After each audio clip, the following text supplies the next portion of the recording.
Hello everyone, I'm here today to talk to you about the importance of the anatomical position and how it's used as a point of reference for anatomical landmarks and directional terms. So when the body is in this position, feet will be close together and palms will be supinated. From here now we can talk about the directional terms, which would include superior, inferior, medial, lateral, proximal, distal, and also talk about superficial and deep. So first two, superior, inferior. Superior meaning above and inferior meaning below. We could say that the nose is superior to the chin and that the chin is inferior to the nose.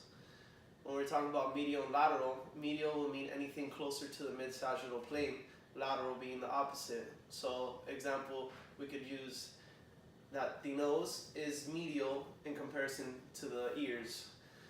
The ears would then be lateral, and then my ear is lateral to my nose. The next one we would use is proximal and distal. When we're using these terms, it's usually at a point of attachment to a specific limb.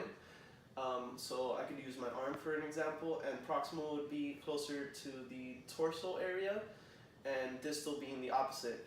So we could say that the elbow is proximal to the wrist being distal, and then we could also say that the elbow is distal to the shoulder being proximal. After that, we could also talk about superficial and deep. I'm going to use the antebrachial region for this example, and we can say that the skin in this region is superficial in comparison to the bone, which would be deep in that.